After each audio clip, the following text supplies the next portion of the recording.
Buenas tardes, bienvenidos. Soy Manuel Vila, presidente del Clúster de la Industria de Defensa. Antes de presentarles al ponente, permítanme agradecer a Ateneo, una vez más, su disposición a colaborar con el clúster y a permitirnos programar conferencias del nivel de la que hoy nos ocupa. Como muchos de los asistentes ya sabrán, el Clúster de la Industria de Defensa tiene como uno de sus principales cometidos la difusión de la cultura de defensa, algo que evidentemente es esencial para que nuestra sociedad sea consciente de la inversión que hemos de hacer en nuestra propia protección, para poder seguir teniendo el modo de vida que nos hemos otorgado. Evidentemente, gracias al poder de convocatoria del conferenciante, es evidente que la sociedad parece estar cada vez más sensibilizada respecto a esta cuestión. Y agradezco, por lo tanto, muchísimo su participación en la conferencia. Bueno, en Cantabria, además, tenemos la suerte de contar con la acción proactiva y entusiasta de la delegación del Gobierno a este respecto. Hoy nos acompaña el capitán de fragata Federico Aznar Fernández Montesinos, diplomado de Estado Mayor, diplomado por el Colegio de Defensa de la OTAN y especialista en submarinos y en comunicaciones. Además, es doctor en Ciencias Políticas por la Universidad Complutense de Madrid, especialista universitario en relaciones de España con el norte de África y especialista profesional en cultura, religión y civilización islámica. En la actualidad, desempeña su trabajo como analista principal del Instituto Español de Estudios Estratégicos, organismo dependiente del Centro Superior de Estudios de Defensa Nacional del Ministerio de Defensa, del que también es profesor. Su labor investigadora se ha centrado en diversas áreas como la gestión política de la violencia, el terrorismo, la geopolítica, el liderazgo estratégico, la teoría de la guerra, la comunicación política, la sociología militar, la seguridad y defensa y la polemología o ética, con especial énfasis en el ámbito iberoamericano. Es autor de 5 libros, sobre el último de los cuales, La guerra, teoría para comprender los conflictos del siglo XXI, basará hoy, presumiblemente, imagino, su conferencia, que como saben se titula El retorno de la guerra. Este libro ha sido publicado este mismo año por la editorial El Viejo Topo y a la entrada de la sala disponen del libro para aquellos de ustedes que quieran adquirirlo. El conferenciante se brindará después a firmar los ejemplares. Imagino, como es habitual en sus escritos, que Federico Aznar haga de los conceptos estratégicos que hoy nos va a explicar algo comprensible para los mortales.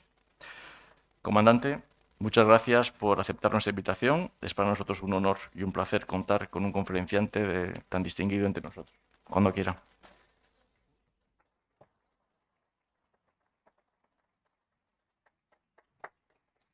Muchas gracias, presidente. Un privilegio y un honor encontrarme hoy aquí. Agradecer al clúster, a Alfonso, a Fernando Mato, a mi compañero Jorge Fernández Armijo y a ustedes su presencia. Yo creo que el tema que les planteo es bastante importante y creo que su importancia, y no lo que yo quiera decir o vaya a poder decir, es lo que determina el interés y la presencia de ustedes aquí. El resumen de la conferencia lo tiene usted ya publicado. El que haya leído una tribuna que gentilmente el diario Montañés, a través de Alfonso, del jefe de comunicación del clúster, pude publicar, expresa bien el resumen de lo que es esta conferencia, que es todo la confluencia de factores polemológicos que nos han llegado. Factores polemológicos son los elementos que subyacen en un conflicto. A la naturaleza se la explica, al hombre se lo comprende. Son las causas que pueden llevar a un conflicto, que en unos casos llevan, en otros casos no. Pero cuando se acumula, lo hacen más probable. Entonces, pues estamos viviendo el tiempo que estamos viviendo. No existen leyes que puedan determinar el proceder humano, pero explican la complejidad del sistema. Este mapa que ustedes ven aquí es el mapa del poder, porque la luz es energía y la energía poder. Entonces, ustedes pueden apreciar en aquí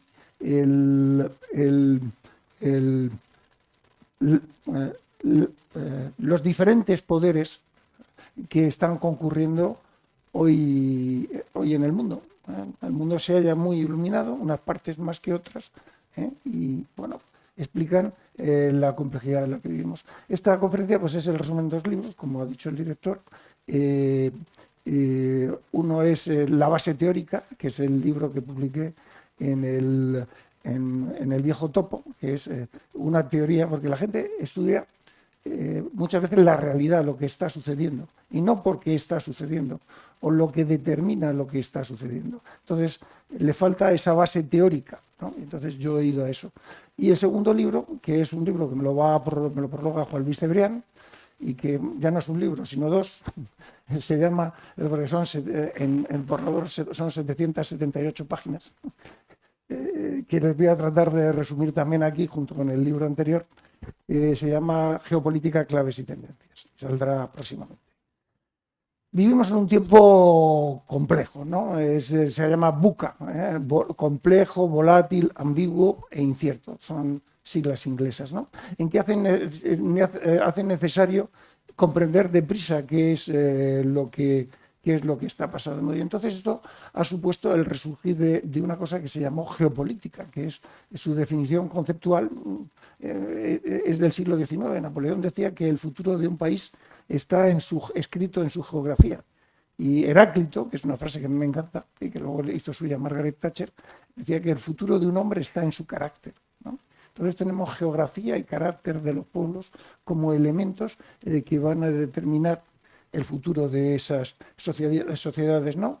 La geopolítica es la ciencia del Estado como un organismo vivo, diría el que inventó el concepto, que es de 1916, que es el profesor, me lo dijeron el otro día en sueco, yo decía, ¿quién? Pero se escribe en español Helen, yo se lo produjo KJ Helen, ¿no? Y bueno, la geopolítica es visión y no existe una sola geopolítica. Existen, según las visiones, distintas geopolíticas, cada una hecha con los tiempos y cada una hecha con los diferentes credos, ¿no? Por ejemplo, la Iglesia Ortodoxa rusa marca un poco o mucho de la visión que puede tener del mundo el presidente Putin, ¿no? Rusia como heredera, la segunda Roma, heredera de Bizancio. Eso está ahí. Y bueno, pues todo esto pues da distintas visiones, ¿no? Que dan lugar a distintos mapas en función de distintas referencias. Es decir, las referencias condiciona al mapa, condiciona el mapa que obtenemos. Es decir, la geopolítica no, y eso es una cosa que quiero que quede claro, porque es su abuso, supuso su condena. Lo utilizaron los nazis para justificar teóricamente sus propuestas políticas, y con el resultado de que la geopolítica fue, después de la Segunda Guerra Mundial, condenada por el uso que el nazismo había hecho de ella, la instrumentación para justificar como naturales o científicas lo que eran propuestas que, siendo posibles, no tenían por qué ser ciertas. Entonces, pues cada país pues tiene su geopolítica. A mí me encanta poner, si quieren conocer la geopolítica inglesa, miren las películas de 007. Y verán contra los afganos, con los afganos, contra el mal, contra Rusia, a favor de Rusia, todo en función de la evolución del país. Y luego hay otro concepto que es la parte económica, la geoeconomía. La geopolítica es el poder sobre un plano, la geoeconomía es el poder económico sobre un plano, que es un invento de Pascal Lorot y Luttwak, que bueno, pues está muy en boga ahora. Nos hemos hecho marxistas, en el sentido de que todo lo tratamos de interpretar en clave económica. Y no solamente lo económico es una clave muy importante, pero no solamente es eso. Pero claro, si nos fijamos, este es el mapa mundial de la deuda. La deuda, sí, la deuda es muy importante, porque determina el valor de las cosas, ¿no? Y bueno, pues es un parámetro más, un elemento más de ese estudio de la realidad y del futuro. que es lo que se trata de extraer. Y entonces, bueno, pues el mundo se nos ha hecho complejo, ¿no? Y el otro día, pues una persona de una gran empresa contaba, en un curso que organizado por el instituto, cómo una empresa de Abu Dhabi quería comprar, bueno, de la península arábiga, quería comprar una empresa española y que tenía mucho interés, que ya cerraba el caso, pero de repente dejó de tener interés. ¿Y qué es lo que había pasado? Pues había pasado que se había producido el conflicto de los hutíes, que los hutíes habían amenazado los barcos que pasaban por el Mar Rojo, y esta empresa tenía las fábricas en China.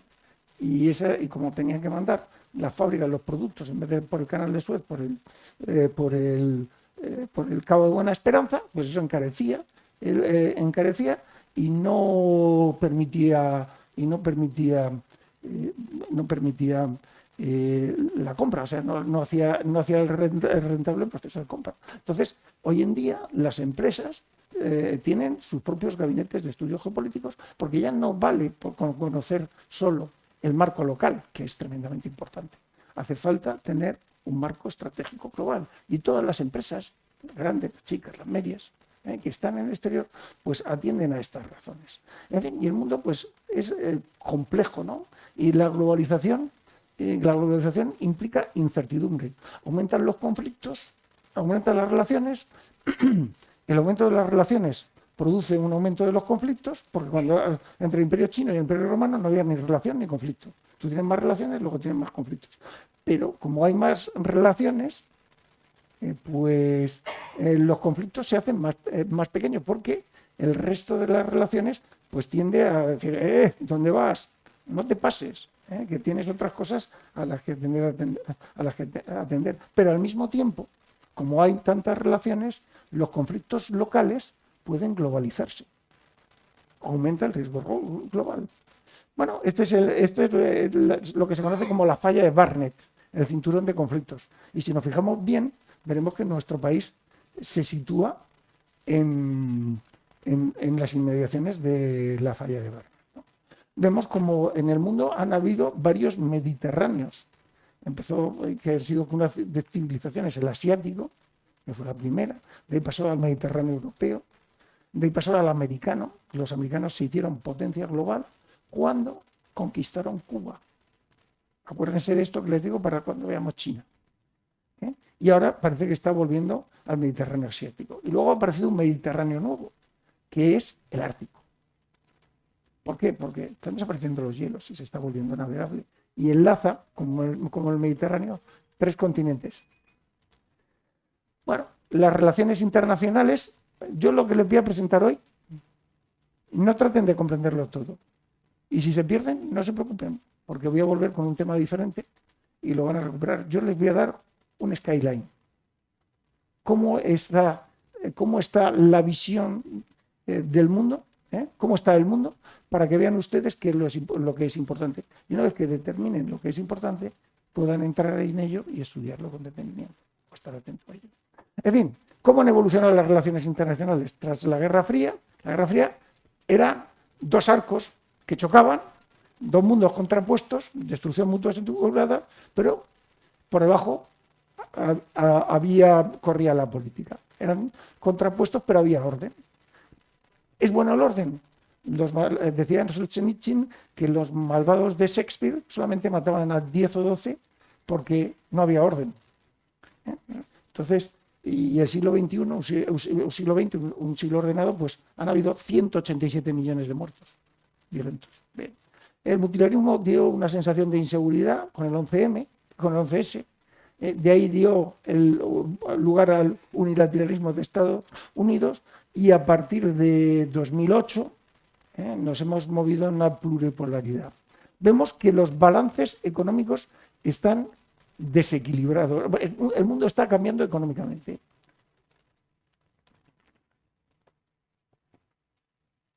Y hay que verlo en perspectiva histórica. Este gráfico es muy importante, porque te demuestra qué es lo que es posible. China en el año 94 tenía un PIB inferior al de España. A mí me gusta hablar del PIB por paridad de precios de adquisición, ¿no? PPA, ¿no? Hay varias medidas. O sea, para mí el PIB, por ejemplo, que se da de Rusia, que es similar a Italia, pues no me explica bien la capacidad que está demostrando. Entonces me gustan incorporar otras variables y ese me gusta mucho. Y ese te dice porque luego hay otros PIBs que te dan otros resultados, y ese te dice que según el Banco Mundial, en 2023, China era el 18%, 18,4% del PIB mundial, de todos los PIBs del mundo, Estados Unidos el 14,8% y la Unión Europea el 14,6%. Entonces, eso te viene a decir que los equilibrios económicos del mundo se han alterado, ¿no? Se ha producido ese ascenso pacífico, y aquí se está viendo la convergencia de las economías, lo que se llamó el ascenso de los otros, ¿no? Cómo el resto de las economías crecen y el PIB o la renta per cápita de los países se nivela. ¿Eso qué implicaciones tiene? Pues tiene implicaciones que unos suben su calidad de vida y los otros se mantienen, pero en términos comparativos pierden. Y luego el gasto militar es muy favorable a Occidente. Es otra forma, la economía es una parte del poder, lo militar es otra, y ahí está. En fin, las relaciones internacionales han crecido. No solamente los países tienen relaciones internacionales, las autonomías, los ayuntamientos y las empresas. Hay las 10 empresas tecnológicas más importantes del mundo, sus economías suman más que 160 países. O sea, que es mucho. O sea, 130 países, que no está mal. No son 160, son 130 países. O sea que el mundo está complicado. Y en la globalización todo va junto. La inmigración, el turismo, el COVID, el comercio, va junto. Y no se pueden separar. Es muy difícil, y es un proceso que cuando lo iniciamos los españoles con el descubrimiento de América, ha ido cogiendo cada vez más fuerza. O sea, turismo igual a COVID. País turístico, país con más COVID. ¿Es así? Y las fronteras se han desdibujado y no hay instituciones de gobernanza global. A mí me encanta una figura que es Lucky Luciano. Lucky Luciano, además de un mafioso y un gángster, era un empresario. Y dice, un momento, vamos a dejar de pelearnos aquí. Y creó una institución que se llamaba la Comisión, con la cual reguló el crimen organizado en Nueva York.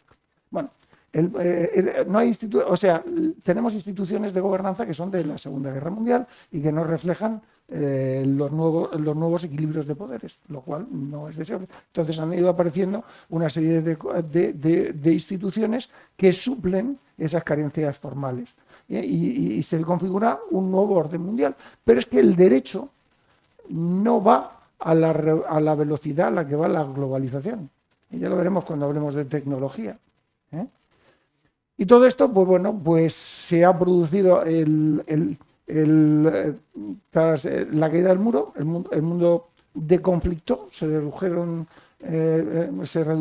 redujo el número de conflictos en la conflictividad mundial.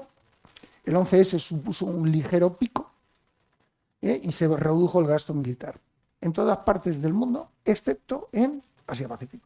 En Asia-Pacífico el gasto militar ha sido siempre creciente. Pero esto ha sido hasta 2016. En 2016 el gasto militar y la conflictividad en el mundo han crecido. De acuerdo. Entonces, en este mundo que hemos dicho que es complejo, que hay muchas relaciones, conseguir que las cosas se rompan, las relaciones se rompan, que es la idea del enemigo, cuando dejan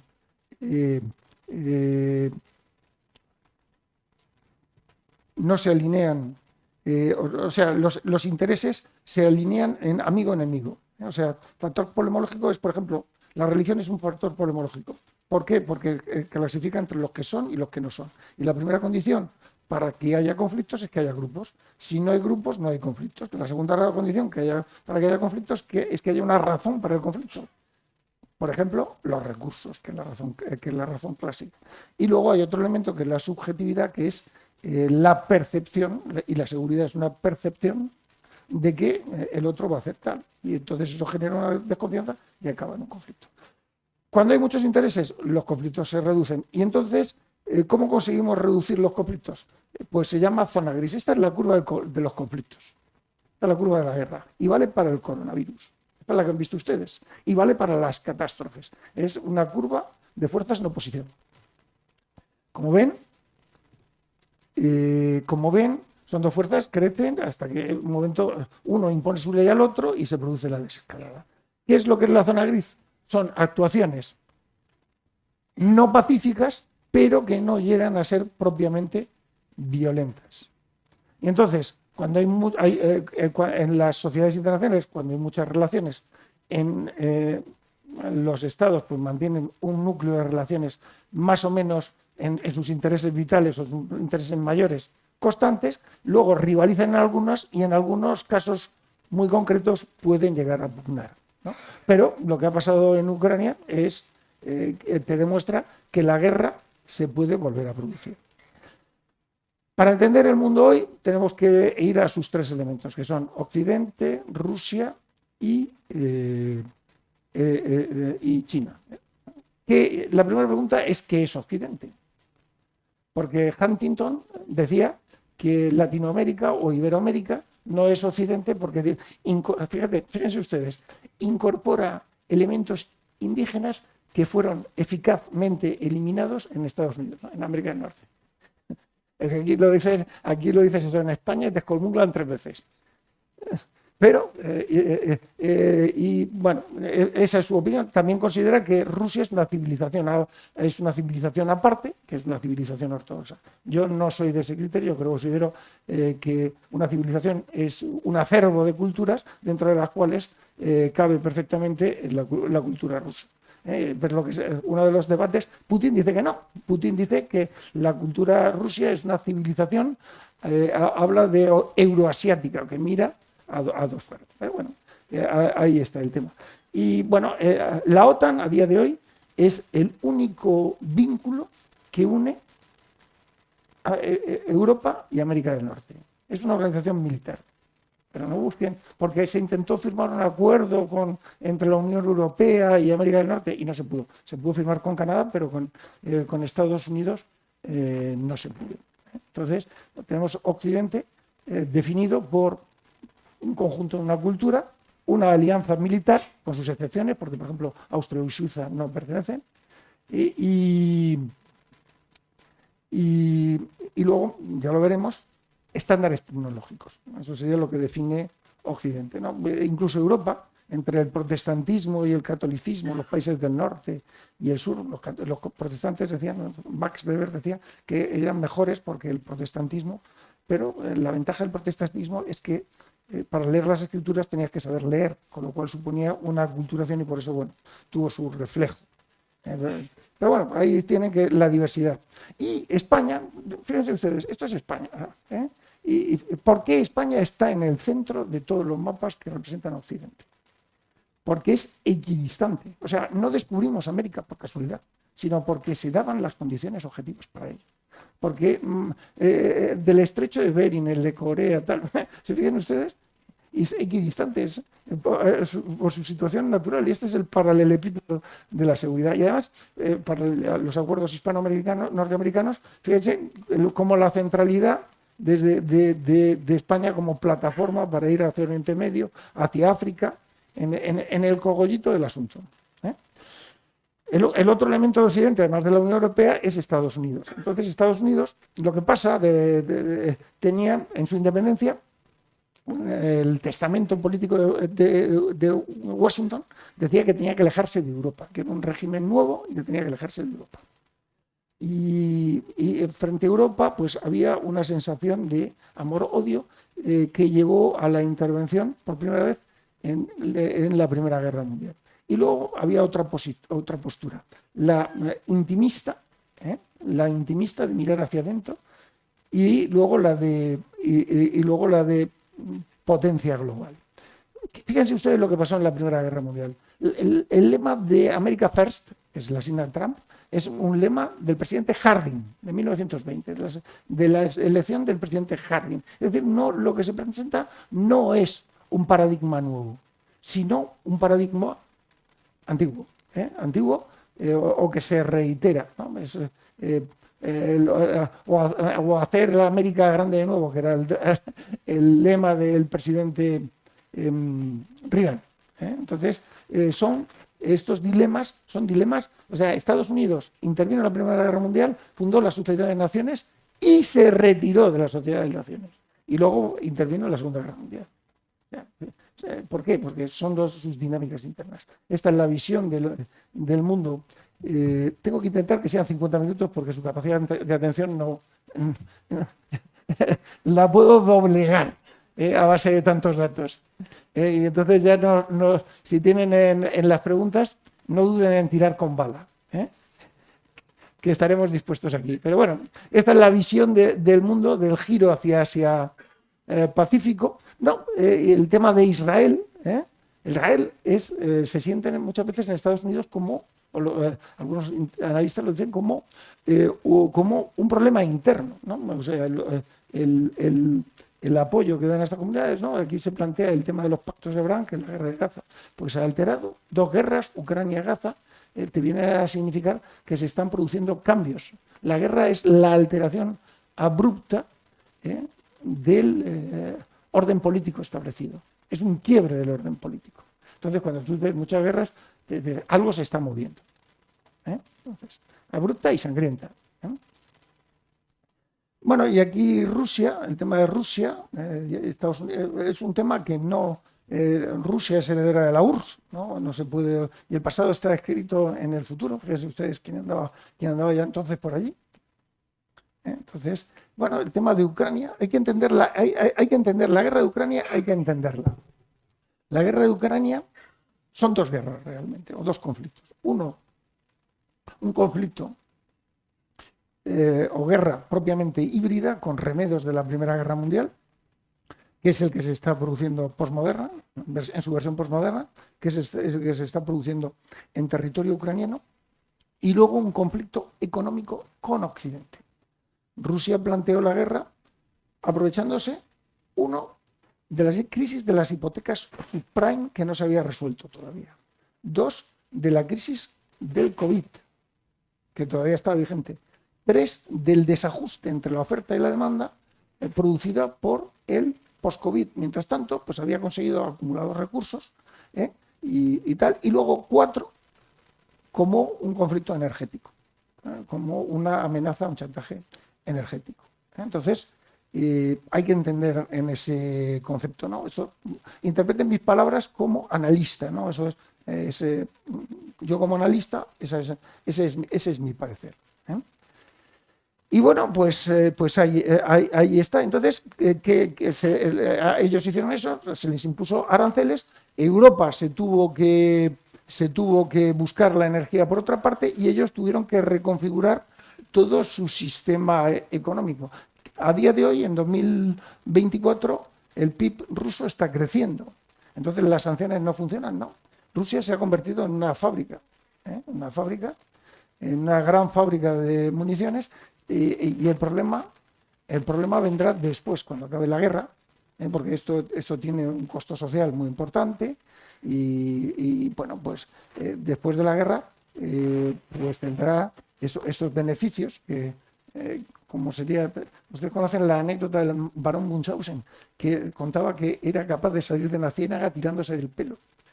Pues esto es lo que a veces pasa con la economía y luego al final te atrapa la realidad. Entonces, pero después es después. Y claro, esto nos ha planteado porque surjan, ¿sabían ustedes? África, ¿no? ¿Sabían ustedes que España es el segundo socio comercial de Nigeria? La necesidad de ese gaseoducto que llegue a Europa, que le proporcione otras vías que lleguen desde África por ahí o por otro, pues es otro debate de los que están ahí. Y luego Rusia pues se ha reposicionado en África, ¿no? Apoyando a regímenes porque se muestran más eficaces como utilizan la violencia con más, se llamaban Wagner, ahora se llaman Afrika Korps, u otros nombres también, bueno, y son más eficaces en el corto, pero luego está el largo, porque cuando tú matas a una persona, conviertes a toda su familia en enemigo, ya veremos en el futuro eso en qué se traduce. Y entonces, bueno, hay que hablar de la competición entre Oriente y Occidente, que es hay que hablar de competición, no es guerra, ¿no? Entre Oriente y Occidente, que son dos modelos diferentes. Pero a mí me interesa el presidente Xi Jinping. ¿Sabían ustedes que es químico y que es un hombre de una vasta cultura? Entonces, bueno, es que es muy interesante saber de dónde viene la formación que tiene la gente. O sea, por ejemplo, el detalle de que el presidente indio Modi no utiliza nunca corbata. Pues son cosas interesantes, ¿no? Es conocer, adentrarse en... Porque los líderes políticos representan a sus culturas, a sus países. Son, o tienen que ser reflejo de ellas, ¿no? Este es el crecimiento que ha experimentado todo Asia-Pacífico, no solamente China, porque China subcontrataba, y es Asia-Pacífico en su conjunto, liderada por China. Bueno, entonces, hay estudios, unos dicen que superó el PIB en 2018, otros que todavía no, pero lo que está claro es que si no lo han superado, están en ellos. ¿Y qué pasó? ¿Qué pasó aquí? Pues pasó, el gran adalid de esto es, ¿voy rápido? ¿Me está siguiendo bien? Es que yo me temo a mí mismo, ¿eh? A ver, China, 94, PIB inferior al de España. ¿Qué tenía China? Tenía dos cosas muy interesantes. Mano de obra y tenía también ahorro. Estados Unidos, ¿qué necesitaba? Mano de obra y necesitaba fundamentalmente mano de obra. Y China necesitaba tecnología. Y capital también. Estados Unidos necesitaba capital. Entonces, se produjo la coevolución chino-norteamericana, ¿no? Primero con la visita de Nixon a China, el gran Kissinger es el gran adalid de todo el que medió en Tiananmen y el que, bueno, pues todos se produjo. ¿Y qué pasó? Que la economía china era nada y multiplicó por 25, por 30, y Estados Unidos consiguió mantener la diferencia de PIB en relación a Europa. Pero ¿quién ganó más? China ganó más porque era el que menos tenía. Y Asia-Pacífico también, porque todo esto pues, desbordó hacia Asia-Pacífico. Y claro, esto no se puede romper de golpe porque los dos pierden. Entonces, la rivalidad pues, se traduce, por ejemplo, en una rivalidad tecnológica. Entonces, en los aranceles. Con lo cual, esto será, por ejemplo, con la reorientación de las fábricas que ha estado desde la época del presidente Trump, lo que se llama con friendshoring. O sea, por ejemplo, México, esto ha convertido a México en el principal socio comercial de Estados Unidos cuando antes lo era China. Es decir, han seguido manteniendo un déficit comercial, el déficit comercial ha seguido creciendo incluso, pero ha crecido menos de lo que había antes, ¿no? Y este mapa de 2018 pues ya ha cambiado. Por ejemplo, México, pues lo acabo de decir, pues es el principal socio comercial de Estados Unidos, pero bueno, ahí están las cosas. Y teniendo en cuenta que este enfrentamiento, la fase final es un enfrentamiento que se producirá en torno a la moneda. ¿Y qué es lo que ha provocado la guerra en Ucrania? Que Rusia mire hacia Ucrania y se desentienda de esto. ¿Y qué ha hecho China? Pues China, si hay un sitio, su iniciativa, la Ruta de la Seda, donde tenga mayor interés, es en donde está la Ruta de la Seda, que por cierto es un concepto de Ferdinand von Richthofen, otro geopolítico. Entonces, ¿y dónde está la ruta de la seda? En Asia Central. En Asia Central. Y el eje es un país como Uzbekistán, ¿no? Donde se está posicionando y tal. Piensen ustedes que Armenia estaba protegida por Rusia y que se ha producido la guerra por Nagorno-Karabaj y Azerbaiyán, que había crecido mucho. Ustedes van a Bakú, yo he estado por allí y ven en todas partes pozos de petróleo. Es una cosa espectacular. Yo diría que en los patios de vecinos hay un pozo de petróleo. Y eso cambia los balances de poder. Entonces, claro, y eso es expresión de que Rusia estaba comprometida en la situación de Ucrania y bueno, pues está perdiendo que esto es lo que Asia Central es lo que se conoce, son los TANES, es el espacio postsoviético, como lo es la propia Ucrania, porque la Ucrania pertenecía a la Rusia soviética, ¿no? Y luego en el otro lado, en el otro lado tenemos el mar de China. Esto es lo que se conoce como la línea de los 9 puntos, que es la reclamación marítima que hace China como parte de su espacio, ¿no? Y esto, bueno, pues tiene una reclamación que llega como pueden ver, ahí tienes, creo recordar, 77 litigios y reclama unos terrenos que están a 2.000 millas de su costa. Y aquí hay un sistema que es heredero de la Guerra Fría, que se conoce como la red de cadena de islas. ¿Y qué es la red de cadenas de islas? Pues es un sistema de contención militar cuya clave es Taiwán. El eje de la clave de es Taiwán. Son una serie de islas con bases militares americanas, con países con acuerdos con Estados Unidos, Corea del Sur, Filipinas, Japón, el propio Taiwán tiene también una serie de acuerdos con ellos y claro, y que sirven como contención. ¿Qué pasaría con hacerse China con Taiwán? ¿Qué sucedería, desde mi punto de vista, lo mismo que sucedió con Estados Unidos con Cuba? Sería una potencia naval que se sumaría a una potencia continental y se convertiría, tendría el estatus de potencia global. Mi visión del asunto. Bueno, y en esta cosa, y en este triángulo, pues se juega mucho. Por este triángulo pasa el 60% del comercio del mundo. Es la garganta china. Ellos le llaman un cuchillo en la garganta, porque todo pasa por ahí. Y todo pasa por las cadenas de islas, que suponen el control de su comercio, ¿no? Y son, bueno, pues son países. Y esto se ha traducido en un enfrentamiento naval, en clave naval. ¿Y qué ha hecho China? Pues el presupuesto militar chino lleva creciendo más de 30 años. Y en número de barcos, antes Estados Unidos tenía capacidad para 2 guerras y media, decían ellos, era un modelo estratégico. En número de barcos, China ha superado a Estados Unidos. Pero no se trata, en la Marina no se trata de números de barcos, se trata de capacidades. Y tecnológicamente Estados Unidos va muy por delante de China, tecnológicamente. Aquí están los números. Y bueno, para salir de ese el enfoque que hacen los norteamericanos de la zona, le llaman el Indo-Pacífico, ¿no? Le llaman y entonces han establecido una red de cadenas de islas, se llama el collar de perlas, ¿no? Chino, que son puntos de apoyo en distintas bases, ¿no? Donde recalan sus barcos. ¿Qué es lo que pasa? India. Si China tiene el 18%, o 18,5% del PIB mundial, India tiene el 7%. Y es un país en crecimiento.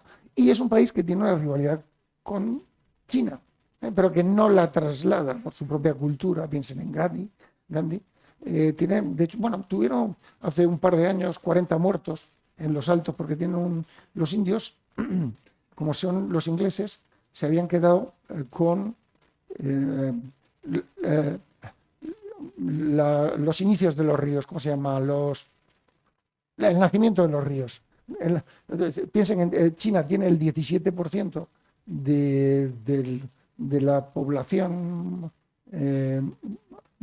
mundial y tiene el 8% del territorio y el 7% del agua, de los recursos hídricos. Y los ríos chinos están, el nacimiento de los ríos chinos está en el territorio indio.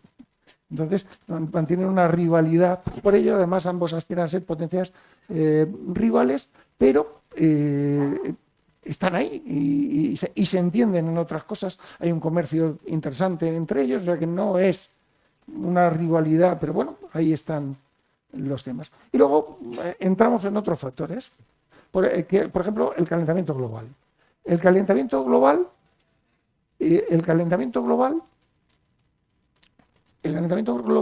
ha provocado que en el Ártico inciden los rayos del sol, pero se funden los hielos y entonces pues ya no inciden. Entonces esto hace que la velocidad de calentamiento en el Ártico sea 3 veces superior al resto del planeta Tierra.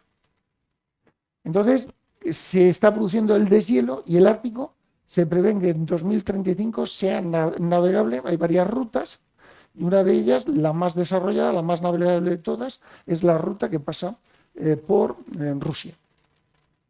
Y los chinos, pues bueno, pues han hecho muchas inversiones en infraestructuras, ya saben ustedes, en el Ártico. Es decir, que los están envolviendo de una manera y de otra, por el sur y por el norte, con sus intereses.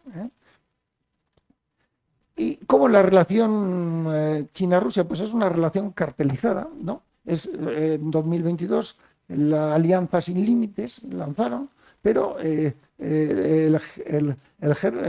Rusia es el 18% de la superficie del planeta Tierra y tiene un 2% de la población. Tiene 140 millones de habitantes, 100 de los cuales se encuentran al otro lado de los Urales y 40 en el este. Está bastante despoblado. El calentamiento global está haciendo más accesibles estos recursos. Y China pues tiene mucha población y una presión demográfica que la lleva hacia el otro lado.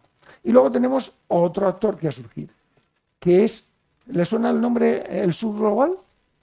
Los países del sur global es un nombre que se ha puesto de moda ahora. ¿Qué es lo que pasa? Vamos a controlar tiempos, que los militares lo haremos bien o mal, pero a su hora.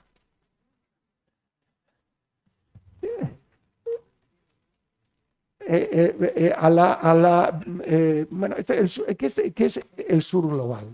No, es que los 50 minutos, la marca que yo digo, porque me puedo enrollar demasiado. 700 folios no se pueden ustedes para lograr. ¿Qué es el sur global? El sur global es heredero de los antiguos no alineados. ¿Qué pasa? Que si sumamos el PIB de Rusia en paridad económica, de China y de, bueno, si no me paso, el de China, el de Estados Unidos y el de Europa suman el 48% del PIB mundial. Ya es el de Rusia el 52%. Entonces, claro, hay los países, Estados Unidos tiene capacidad para impedir, pero no para imponer. Y si quiere ir a alguna parte necesita Europa, el vínculo transatlántico. Y los países, y estos países, pues ya no aceptan el orden de Occidente. No aceptan el orden de Occidente. Y si vamos a las imposiciones de sanciones, veremos que en África, cuando se condenó a Rusia por la agresión de Ucrania, había 17 países, de los 54 países, estados que componen África, había 17 que se abstuvieron. En América la cosa fue menos, pero ya la imposición de sanciones, como dijera Frank Sinatra, cada uno ha ido a su manera. O sea, no se siguen, y no tienen por qué seguir los dictados del Occidente, no tienen ninguna razón. De hecho, ha surgido un país, los BRICS, ¿les suenan los BRICS? Brasil, Rusia, India, China y Sudáfrica, está junto con IPSA, ¿no? Esto suman el 37% del PIB mundial. Y ahora, en 2024, pues han incorporado a Irán, han incorporado a Arabia Saudí, o sea, y Argentina se iba a incorporar, pero se retiró. Y ahora Turquía, país miembro de la OTAN, ha pedido incorporarse a los BRICS. Entonces, esto se está alterando el orden mundial.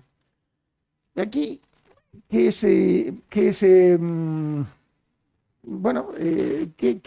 Asia-Pacífico, el nuevo centro. Bueno, una de las batallas o elementos claves que nos va a decir, ¿no? Bien. Es la tecnología. ¿eh? La tecnología es el elemento defusivo. ¿Por qué? Porque son muy disruptivas. Son lo que se conoce en game changer. ¿Qué significa game changer? Que de repente está jugando a la brisca y te dicen, no, no está jugando a la brisca, está jugando al tute, con esas mismas cartas. Porque te las acabo de cambiar el juego. ¿Por qué? Porque te lo puedo cambiar todo. Puedo cambiar, son muy disruptivas. Puede cambiar las reglas del juego, los equilibrios de poderes. Piensen ustedes que la ventaja británica consistió, y esa es una lección que aprendió China, en llegar antes que nadie a la revolución industrial. La revolución industrial se gestó en el Reino Unido, con la máquina de vapor y esta así. De eso fue la primera parte de la revolución industrial, y el segundo elemento fue la electricidad, que fue un cambio de concepto bastante notable. La tercera fue la informática, y la cuarta revolución industrial se basa, se asienta en la digitalización y en la inteligencia artificial. O sea, China, que fue derrotada en las guerras del opio, que fueron dos, y que cumplieron en 1800 hasta 1900, hasta 1949, cuando se fundó la República Popular China, la llaman el siglo de la humillación, que comienza con esas dos guerras del opio. Lo atribuye a esa pérdida de poder producida por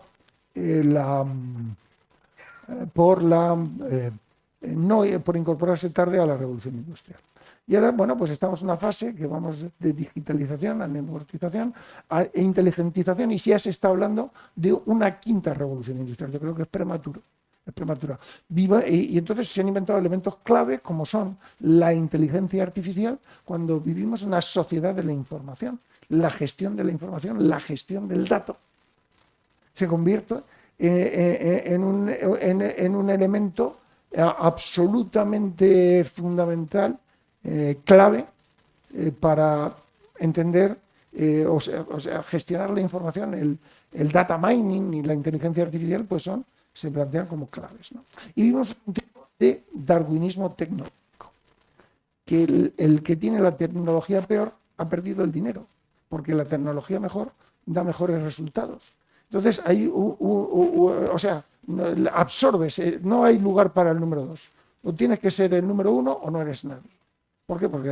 Pero claro, si eres el número 1 y le compras al otro la tecnología, quedas dependiente de él, que no te irá dando lo mejor, sino lo peor, te irá retrasando las innovaciones para mantenerse al frente. Entonces, estamos ahí. Y se habla de una guerra de tres tecnologías fundamentales, que son la computación cuántica, que parece que no va tan rápido como pensamos, la inteligencia artificial, y hay quienes dicen que el blockchain. Problema para Europa. No hay... hay una empresa entre las 30 principales empresas a nivel mundial tecnológicas. Entonces, claro, no hay. Y aquí se necesitan mucho, ¿no? Esto, bueno, pues se ha traducido en las patentes más importantes, se dice que son americanas, pero el número de patentes más importante es China, y Huawei la que más patentes presenta. Aquí tenemos el tema de los estudiantes, flujos de talento, publicaciones, gasto en innovación, el papel de la inteligencia artificial, que va a transformar nuestras sociedades. Yo recuerdo la serie Marco, ¿se acuerdan ustedes de Marco? Cuando había un capítulo que a mí me impresionó, que había uno que estaba fabricando botellas, ¿no? que limpiaba botellas. Y entonces un día estaba desolado porque habían inventado una máquina que limpiaba las botellas, y le habían quitado el trabajo. ¿Qué voy a hacer yo? Pues hay que recolocarse, hay que replanteárselo, hay que hacer una educación, planes de educación. Es que estamos hablando de grandes políticas, de estrategias nacionales, a ese nivel. Todo el mundo habla de 5G cuando ya está el 6G está en marcha. Y todavía vamos peor. Y luego está el tema de los semiconductores. ¿Se acuerdan ustedes del chip prodigioso? Ahí conocimos a Meg Ryan. Bueno, al menos yo la conocí. Bueno, la conocí en la película, claro. Allí. Y bueno, pues eso es un elemento absolutamente capital, ¿no? de la inteligencia artificial. Y el problema de las tecnologías está luego en su regulación. Hay un estudio que dice que las tecnologías tardan en implementarse 7 años y se regulan en 15. Entonces, pues que vamos como siempre pobremente regulados, vamos muy a rebufo de las circunstancias. Y otro elemento clave para los próximos años es el espacio exterior. El espacio exterior está completamente desregulado. ¿Saben ustedes dónde empieza el espacio exterior? Por allí no se sabe. No hay ninguna, hay una línea que se llama línea de Kármán, que es cuando la aviónica ya deja de funcionar y empiezan los elementos inerciales propios de los satélites. Pero no existe jurídicamente establecido cuál es la frontera, y si no está establecido la frontera, pues ¿para qué hablar del resto? Y lo que pasa en el espacio exterior se queda en el espacio exterior. ¿Y sabían ustedes que el 60% del PIB mundial está basado en sistemas apoyados desde el espacio exterior? Entonces te derriban un satélite y puedes perder un 1% del PIB mundial sin un solo muerto por ese derribo. Entonces estamos hablando de cosas y de circunstancias de los que no se tiene un conocimiento muy certero, muy exacto, pero que están ahí. Y luego están los minerales estratégicos, el litio para las baterías y todas esas cosas. Y luego hay otras cosas que se llaman las tierras raras, ¿no? Las tierras raras, el 80% de las cuales está controlada. Estados Unidos, como era una minería que estaba asociada al uranio, pues la reguló de modo restrictivo, y China se hizo con el 80%, teniendo de las tierras raras, teniendo ya en su territorio un 37%. Y entonces resulta que ha sancionado, por ejemplo, hay una que se llama germanio, y por ejemplo, Alemania le ha puesto aranceles al germanio. Entonces la política da para mucho, la combinación. Y luego hay otro elemento clave en el futuro, que es el tema de las poblaciones. En 2100 se calcula que habrá entre 2.200, 10.200, 10.400 millones de habitantes. En África la esperanza de vida ha crecido y luego la natalidad se mantiene. ¿Saben ustedes, por darles un dato que les alegre el día, la fecundidad por mujer en Níger? 7,3 nacidos por mujer. ¿Y la fecundidad masculina? 15,2.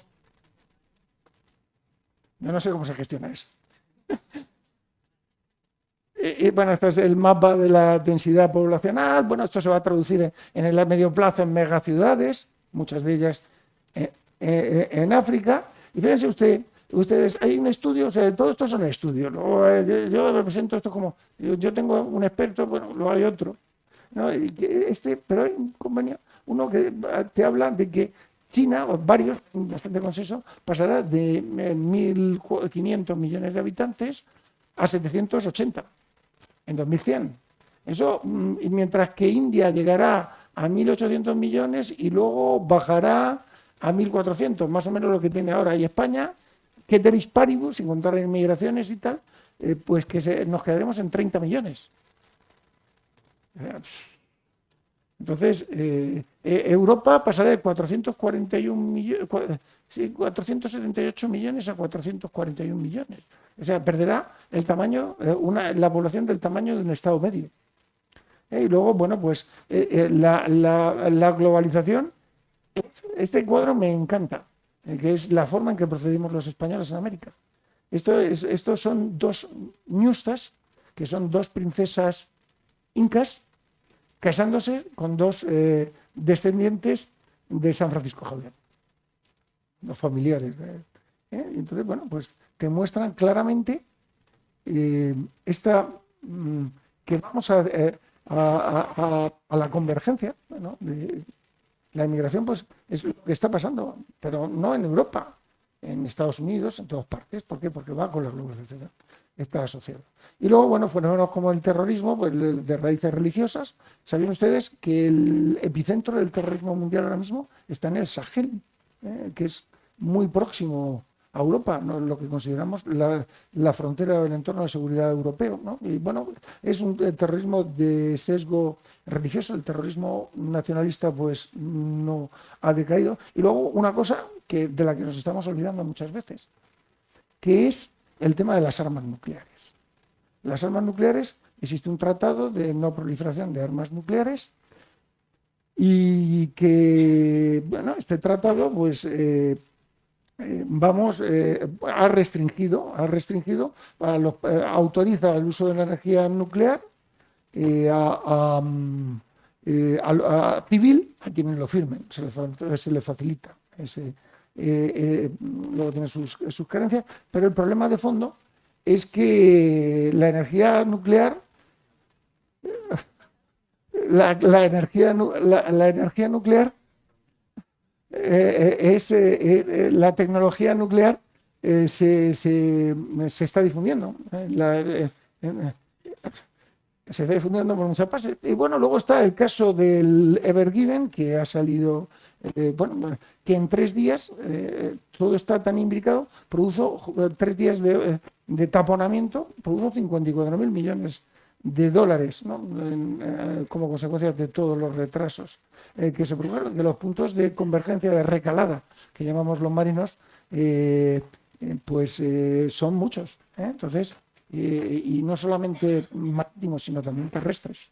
En fin, esta convergencia de economías pues va a generar problemas porque, bueno, en términos relativos, vivimos desde mi punto de vista con una seguridad que es antinatural. Nadie vive con tanta seguridad. Nos hemos acostumbrado a una calidad de vida y a unos niveles de seguridad que a lo mejor en el medio plazo no van a ser tales. En fin, les dejo con una foto.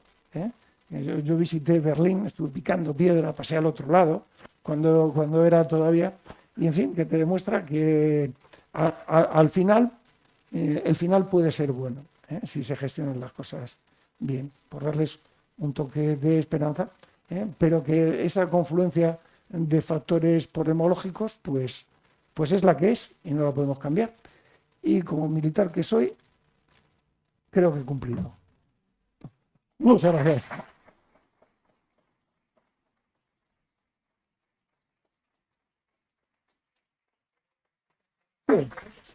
¿Qué es eso?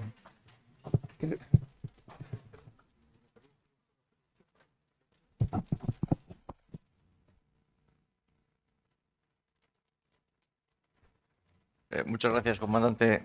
Impresionante, muchísimas gracias. Bueno, nos da tiempo porque ha sido muy cartesiano a la hora de contar los tiempos para hacer preguntas. Acercaremos el micrófono a quien quiera comentar la conferencia, hacer alguna pregunta. Tenemos al final de la sala, por favor, a aquella chica.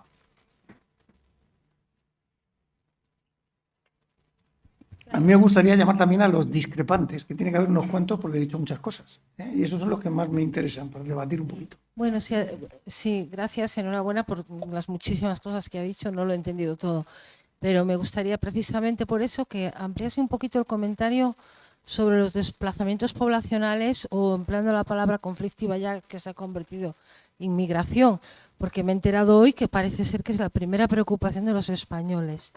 Y por otra parte también he leído que hacen falta millones y millones de inmigrantes para resolver nuestra futura economía, pensiones, etcétera, por el tema demográfico. Entonces me interesa mucho saber su opinión en este tema. Pues que esos movimientos son connaturales a la globalización y que se van a seguir produciendo. O sea, eso es así. O sea,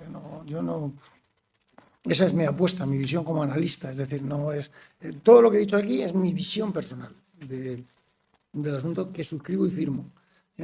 Y esos flujos están asociados a la globalización. O sea, ya empezaron a producirse cuando fuimos a las Américas, cuando, ¿cómo se llamaba aquel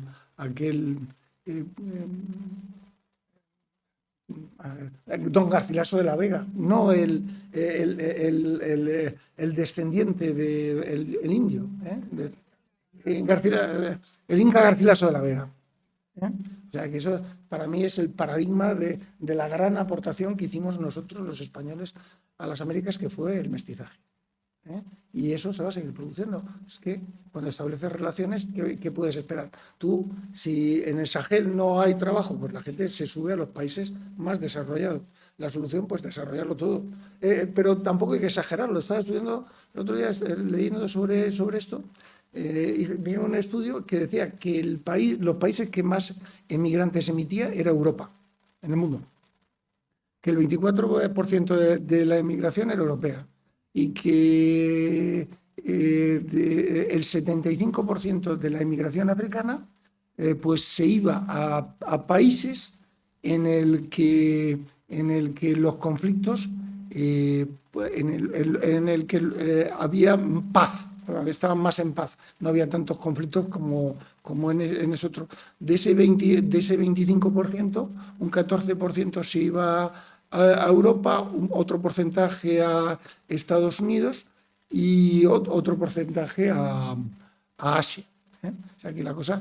Y habían habido desde 26.000 muertos en el mar Mediterráneo tratando de cruzar fronteras desde el año 2011, creo recordar. Entonces, perdonen, pero estoy hablando de memoria. Y bueno, pues esa es una realidad, el binomio población-recursos. Cuando aumentan o disminuyen los recursos, la población actúa en consonancia. Nos hemos relacionado todos con todos, pues eso es lo que hay. Y más con estas fluctuaciones poblacionales de las que estamos hablando. Muy bien. Otra pregunta al fondo de la sala, por favor. Acabo de escucharle, pero es noticia de hoy que Centro Europa, con Alemania a la cabeza, está cerrando fronteras, ¿no? Es una situación un tanto esquizofrénica, ¿no le parece? Yo no entro a juzgar lo que... No, yo no estoy juzgando nada, yo me estoy exponiendo. Bien, no, es un hecho. Esto es un hecho concreto y es noticia de hoy. Sí, ese es un hecho. Estamos hablando de Alemania, que es potencia de potencias, sí. europeo particularmente. Y ahí los acompaña pues probablemente Austria, Suiza, en fin, toda la Centro Europa y también en Norte Europa, ¿no? Y entonces, se busca una migración ordenada. Sí, bueno, ya, pero están cerrando fronteras. De hecho, tiene que ver con el hecho del auge de la extrema derecha en esas latitudes. Entonces, bueno, ¿qué opina usted de esto? Porque no opino, lo constato. No, como yo. Bueno, es que es una noticia, es una objetividad. Claro, pero no puedo, pues está en línea, claro. Ya, sí, bueno, sí. Ya. No. O sea, que hay una presión demográfica.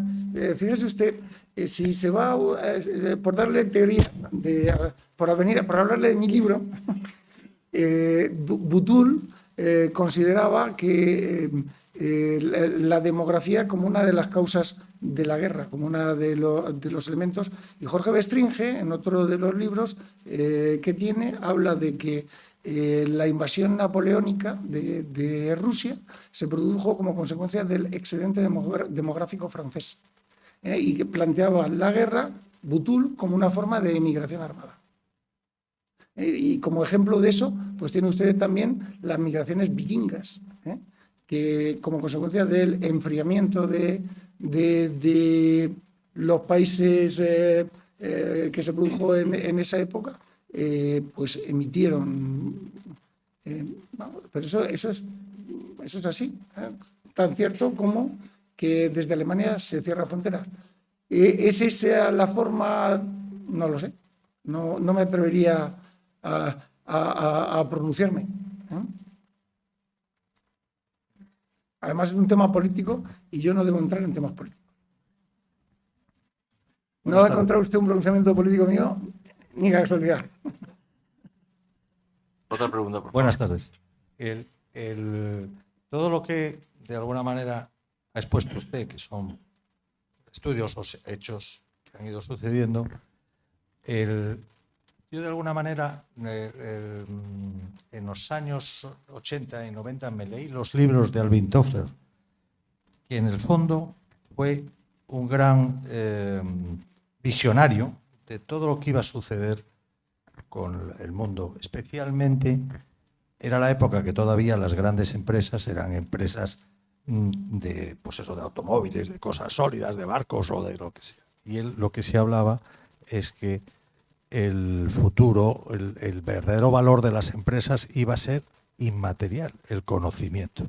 Entonces ya estaba haciendo todo lo que se iba a suceder con las nuevas tecnologías, el desarrollo de las empresas de tecnología y la globalización. Y hay una cosa que él destilaba en el libro, que ese cambio tan rápido que jamás se había producido en la humanidad, que iba a producir las nuevas tecnologías, iba a producir una enorme incertidumbre y además un cierto miedo a lo que va a venir. Y entonces eso iba a generar tensiones, según él, y posiblemente guerras y también movimientos antiglobalización, como son pues, ciertos movimientos separatistas, autonómicos, iban a incrementar precisamente por ese aumento del comercio mundial y toda la cuestión de que genera la globalización. Y de alguna manera es lo que este señor más o menos ya intuía, es lo que usted más o menos nos ha expuesto. Y por eso este miedo o desconocimiento al futuro, cierta incertidumbre, voy a perder mi estatus, voy a perder mi puesto de trabajo o voy a perder ciertas cosas, pues puede crear una violencia y si no se controla bien puede ocurrir conflictos. Y al hilo que estamos hablando de la inmigración, no es que a lo mejor se han desarrollado partidos de ultraderecha, pero en el fondo es el miedo a las personas diferentes que va a cambiar mi modo de vida o mi situación. Ese es un poco el tema. Suscribo plenamente el comentario. Yo también me los he leído y lo cito mucho, porque fueron auténticamente visionarios. Entonces, y sí. Pero se me acaba de ir lo que iba a comentarle. La tecnología. Joder.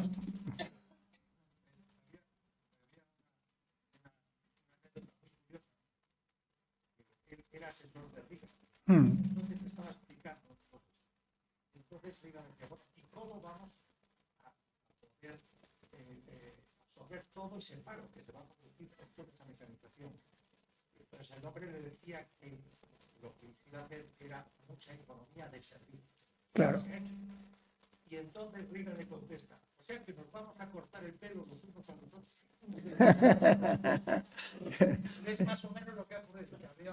Había muchos servicios humanos. Sí, y ahora está el tema de la reindustrialización que se está con el friendshoring, pues se está trayendo de nuevo, que no puede ser un país solamente de servicio, que determinados, para mí, por ejemplo, el pensamiento y la agricultura son necesidades estratégicas de los países, que tú no puedes delegar tu pensamiento en terceros, que tú tienes que tener tus propios intelectuales y que la agricultura es un elemento estratégico y que el país tiene que tener condiciones de seguridad alimentaria. Esto durante el COVID ha quedado claro que tú no lo puedes dejar ni delegar todo fuera. Que la eficiencia es un criterio económico y la eficacia es un criterio de seguridad que no puede desdeñarse.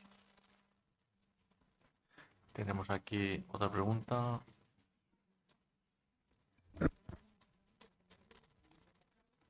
Cuando acabe la conferencia volveré a ir y hablaré con usted, porque me ha gustado mucho su intervención. Muchas gracias.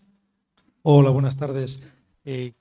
¿Considera en su opinión que si Irán consigue armas nucleares sería un game changer en esa zona y que Rusia puede tener la tentación de acelerar ese proceso a cambio del armamento que está adquiriendo de Irán? Rusia, quizás suministrando uranio o plutonio ya enriquecido a Irán que es lo de cierto modo lo que le falta para tener armas nucleares. Irán es un gran desconocido, ¿no? Se habla mucho de Irán y hay mucha desinformación, o sea, yo no conozco el país. Entonces, y el tema del armamento, yo precisamente estaba allí porque era el día de mi cumpleaños. Fui a pasar mi cumpleaños a Teherán hace muchos años. Y cuando firmaron el acuerdo, porque me gusta antes de conocer los sitios de los que hablo. Y estaba allí cuando firmaron el acuerdo. Bueno, hubo una gran alegría en las calles, ¿no? Y bueno, pues ese acuerdo pues duró lo que duró y pasó lo que pasó, se interrumpió por parte del presidente de Trump y se renegoció. Claro, ahora, fíjese usted que Irán tenía capacidad, creo que están ahora en el 60%, había alcanzado el 60%, una cosa así, pero podía haber llegado más lejos y lo ha ralentizado. Y el nuevo presidente iraní, lejos de haber contestado a la muerte de Janilla, ha lanzado la posibilidad de llegar a un nuevo acuerdo. Es que la política exterior iraní es una política exterior muy compleja. Aquí vienen distintos actores, los guardianes de la revolución, el presidente, el primer ministro, y son políticas de consenso, ¿no? Y salen en unos abiscos muy... Y los más radicales, pues a lo mejor son los guardianes de la revolución, todos ellos dependientes del petróleo, el 70 o el 80% están financiados. Entonces, bueno, pero es un país, o sea, ahora mismo leía los datos de que tiene el 54% al año de inflación. Yo cuando estuve allí, pues estaba en el 25%, pero ahora está en el 54%. Y, pues, claro, y tú te das cuenta de que es una sociedad que quiere cambiar. O sea, tú te das cuenta que es la sociedad civil iraní, eso quiere cambiar, que las mujeres están con el velo. Aquí han habido los incidentes, los conocen ustedes, pero yo veía que ya entonces, que estaban todas iban con velo, excepto una mujer que llevaba dos, ¿no? Y todos en el avión sin velo llegan, todo el mundo con velo. Y la sociedad civil está en otras claves, pero es un país muy nacionalista. En fin, es una confluencia de factores que inciden en unas políticas que a veces parecen erráticas, porque luego tiene una política con respecto de Irak, ¿no? Que, bueno, luego tiene otra política en Siria, o sea, ya llega a la frontera con Israel. Entonces, el reto que plantea Irán como potencia regional es grave. Entonces, que este país tuviese un arma nuclear, pues supondría que todo Oriente Medio se hiciese con armas nucleares. Entonces, porque la cultura, el país es muy fuerte. Piensan que es un antiguo imperio y mantiene esa cultura. Entonces, sería una mala, no, pésima noticia. Allí. Gracias. Yo quisiera discrepar de una de las figuras que ha puesto. Vale. En concreto es la que hablaba de darwinismo tecnológico. Yo creo que la idea de Darwin no era que siempre triunfa lo mejor. No es lo mejor. La supervivencia la frase suya es la supervivencia del más apto, no del mejor ni del más fuerte, es del que mejor se adapta. Ese matiz es muy importante. Sí, porque le puedo poner dos ejemplos. Uno es, en la Segunda Guerra Mundial, los alemanes fabricaron 20.000 carros de combate y perdieron 25.000. Los rusos fabricaron 70.000 y perdieron 75.000. Creo que Stalin dijo eso de que la cantidad es un valor en sí mismo. Y el otro, que todos lo hemos vivido. Perdón, hay una frase de Stalin que la voy a citar ahora porque es humorística, que fue cuando cambiaron las normas y dijo Stalin: ha quedado demostrado que en el ejército soviético es más peligroso retroceder que avanzar. No sabía que tenía sentido del humor. Era un asesino con sentido del humor, claro. Sí, sí, ya veo que sí. El otro ejemplo es, todos hemos tenido sistemas de vídeo en casa, aquellos sistemas de las casetes. El peor triunfó. El de beta de Sony solo lo fabricaba Sony, el de Philips solo lo fabricaba Philips. El que triunfó fue el otro, el que fabricaba en un montón de lógica empresas. del mercado, es que la lógica del mercado no es la racionalidad, es la lógica del mercado. Claro, es la cantidad. En estos casos es la cantidad. Está pasando ahora en Ucrania, creo yo, ¿eh? Por eso creo que la idea de la transparencia, de la diapositiva que ponía, parece que, hablando del retorno a la guerra, que se impone la calidad. Yo creo que no. Me gusta ese razonamiento, se lo compro, ¿eh? Es decir, que no siempre el más fuerte es el más apto, me viene usted a decir, ni el que mejor se adapta, es simplemente el más fuerte y el que lo ha cogido porque se han dado las circunstancias para poder cogerlo. Entonces, sí, es un razonamiento fáctico que hay que aceptar, pero como norma general está lo que le digo yo, darwinismo tecnológico. El que la tecnología más fuerte, más grande o más importante anula las anteriores. O sea, si tú ves el gasto militar, o sea, te das cuenta cuando compras un ejército, mantener ese ejército ahora es 25 o 30 veces más caro de lo que fue en la Segunda Guerra Mundial. Porque pero claro, es que la ventaja tecnológica, y Occidente juega las batallas desde la ventaja tecnológica, es el elemento decisivo en los conflictos del siglo XXI.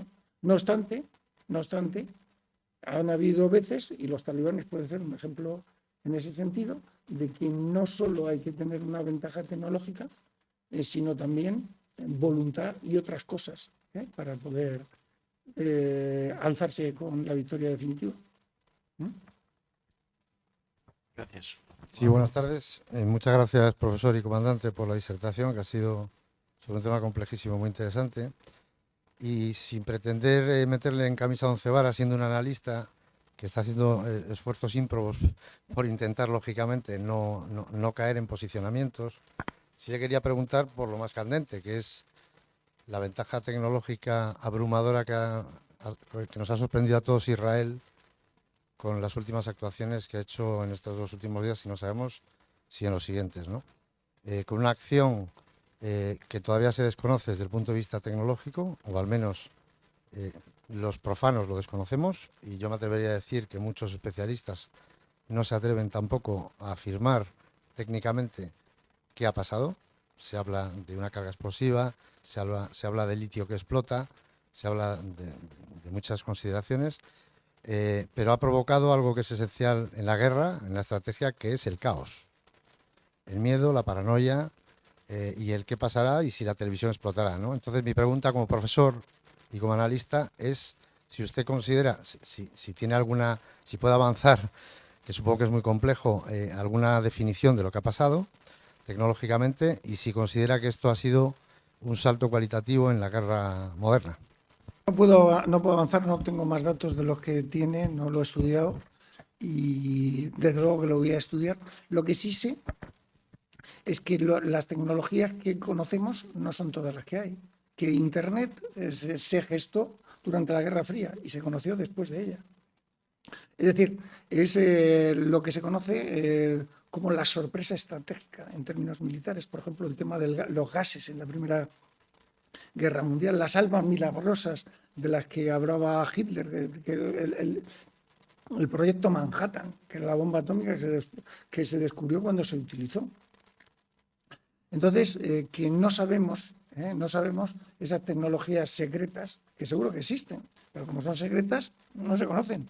Y que esta tecnología puede pertenecer o incluso ser una técnica, como lo fue cuando afectaron a las centrifugadoras iraníes y cosas de esas.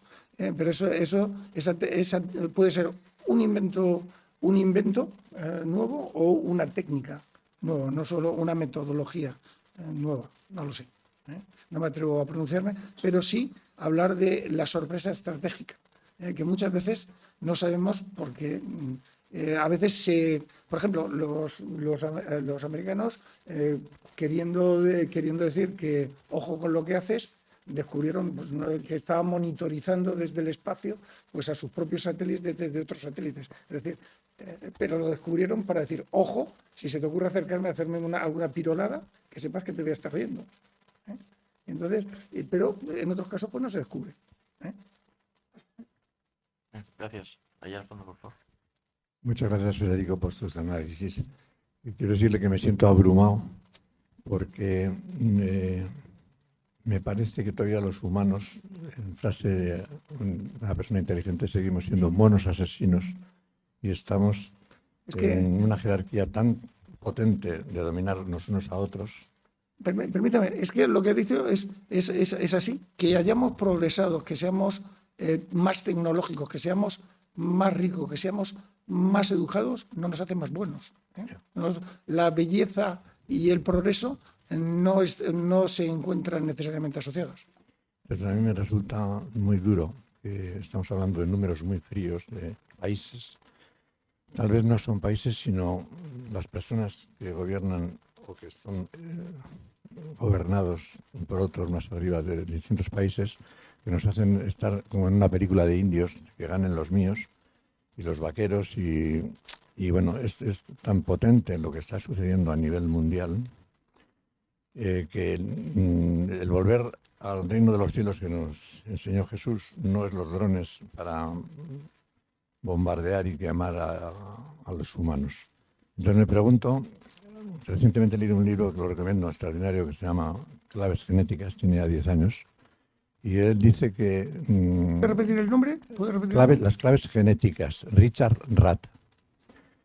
Es una extensión de Human Design System, donde las claves genéticas, los 64 codones que están en cada ser humano, y que tiene su relación con el I Ching y con la filosofía del Tao Te Ching. Hoy en día estamos en todos los países abrumados y para mí que esto no tiene salida. O sea, como no hay una mutación genética, que es por lo que apuestan estos genetistas, porque me pregunto hasta qué punto en el mundo de los grandes poderes tienen expertos biólogos y genetistas y neurólogos para darnos cuenta que el nivel de conciencia en el que estamos nos lleva a una destrucción masiva continua. O sea, gana alguien, yo creo que no gana nadie. Yo creo que no gana nadie. Entonces mi pregunta es, ¿hasta qué punto hay esa sensibilidad o esa posibilidad de una disrupción en el que el retorno no sea de la guerra, sino el retorno al ama a tu prójimo como a ti mismo, ¿no?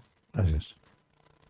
Pues mire, ya que me lo comenta, el Tao Te Ching de Lao Tse, hay autores que consideran que es un tratado filosófico militar, o sea, el gran clásico de la literatura china es un tratado filosófico militar por el número de preceptos a los que se refiere a temas militares, que puede ser equivalente. O sea, por ejemplo, una frase que a mí me encanta para explicar el terrorismo es una cita que es: conservarse débil se llama fortaleza. Conservarse débil se llama fortaleza. Eso, por ejemplo, te lo puedo decir también San Pablo. Sé débil, no te hagas demasiado fuerte, porque te alcanzará el mal. Entonces, lo que quiero decirle con eso, bis significa fuerza, bios, y está en relación con bios, que significa vida, ¿no? Violencia está en relación con la fuerza. Es decir, fuerza, violencia y vida se encuentran interrelacionados. Somos animales carnívoros. Nuestra relación con la naturaleza es violenta. No obstante, usted me puede contestar que un lobo mate a otro lobo no implica necesariamente que las manadas de lobos se maten entre sí. Y yo entonces le podría contestar, no, también existen determinados hormigas que batallan con otras hormigas y tal, y sacarle otro ejemplo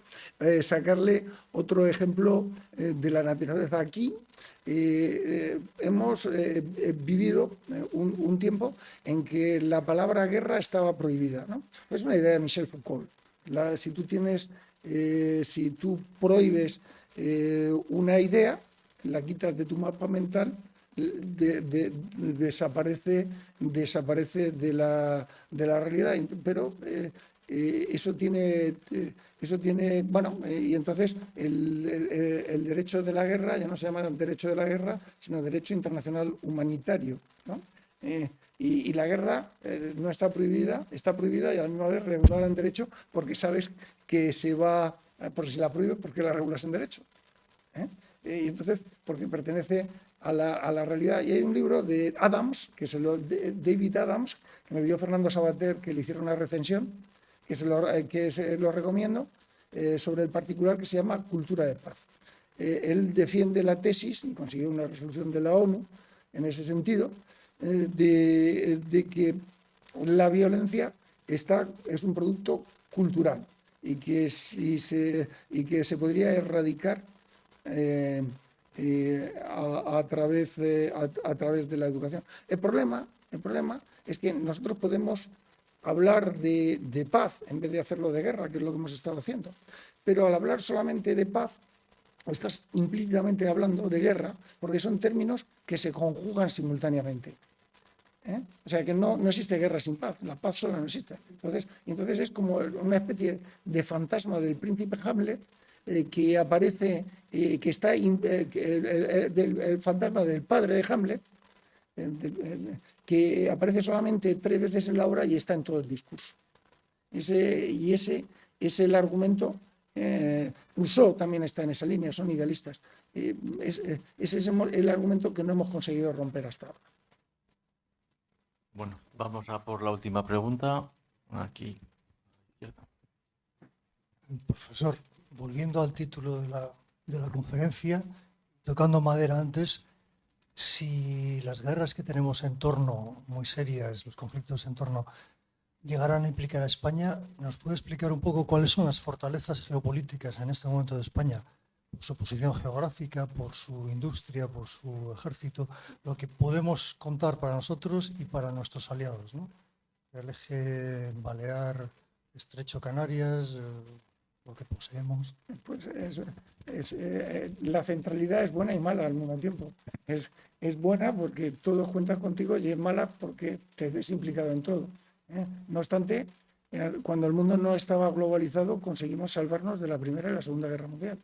Entonces, bueno, que yo confío en que las cosas nunca lleguen tan lejos. Pero habíamos descartado la guerra en Europa y la tenemos en Ucrania. Y fíjate lo que está pasando en Gaza. En los conflictos. ¿Qué opina de pacifismo? Porque el anuncio de la conferencia del retorno de la guerra, ¿el pacifismo qué opina? Pues que opino que el pacifismo es bueno. La palabra, ¿qué significa paz? La palabra, es que vamos a... permita que me haga esta pregunta y luego voy, si me lo permite, 3 minutos con la suya. Porque las palabras son muy importantes. Y la clave es si podemos sustraernos a un conflicto. En el mundo de la globalización, el resumen de la conferencia sería que cada vez es más difícil sustraerse a los conflictos. Que, como decía Terencio, nada humano nos es ajeno. Nada lo que pasa en este mundo nos es ajeno. Que el aleteo de una mariposa puede provocar un torbellino en la otra parte del mundo. Y ahora voy con usted y la paz. ¿Sabe usted cuál es el objetivo de una guerra? La paz. Entendida como la nueva situación política generada tras un conflicto. La palabra paz viene del latín pacaris, que significa apaciguar. Y la guerra, la guerra no es una actividad militar, la guerra es una actividad política. Y solamente tiene sentido cuando se analiza en términos políticos. Y si no se analiza en términos políticos, no tiene sentido alguno. Porque una masacre nunca tendrá sentido en términos humanos, ni en términos militares, porque usted piense que ahí los que morimos somos nosotros. Entonces, en fin, y en términos económicos. O sea, la guerra solamente se entiende en términos políticos y su finalidad encarna una antítesis en sí misma, que su finalidad es la paz. Pacaris, que es de donde viene el término latino del que deriva paz, significa compromiso, un compromiso en distintos planos. Y el objetivo de la guerra es la paz, no la justicia. Es más, la paz no se basa necesariamente en la justicia, se basa en la injusticia, que percibida como tal, resulta soportable para las partes. Se lo voy a repetir para que lo entiendan. Porque es conceptualmente muy importante. Es decir, la idea de la guerra justa, para mí la guerra justa no existe, porque la guerra es una actividad política, es una guerra, es una actividad política, y lo que es justo o injusto pertenece a la ética o al derecho. Y está poniendo juntos dos conceptos distintos, dos conceptos que pertenecen a planos distintos. Volviendo a lo anterior. No, bueno, la guerra puede ser un enfrentamiento entre dos ideas de paz distintas. Fíjense. Y es más, un conquistador es un amigo de la paz. Hitler conquistó Polonia y a continuación dijo: me atacan. Entonces, ¿por qué? Porque la paz supone la consolidación de su victoria. Y con esto le vengo, repito la idea de la paz y justicia. El objetivo de la guerra es la paz, no la justicia. La paz se asienta sobre la injusticia que, percibida como tal, los alemanes en la Primera Guerra Mundial se sintieron tratados injustamente por el diktat con el que se acabó. Y los franceses también, porque consideraron que no se les había dado todo lo que pedían. O sea, ambos dos se sentían injustamente tratados. Por tanto, y con este término le quiero decir que las palabras no hay que sacralizarlas. Las palabras no deben sacralizarlas, porque los grandes dictadores, los grandes criminales se han demostrado amigos de la paz. O sea, dice paz, brazos en cruz. La paz es un concepto vacío que conviene precisar qué es lo que tiene para saber qué es lo que significa. Muy bien, muchísimas gracias.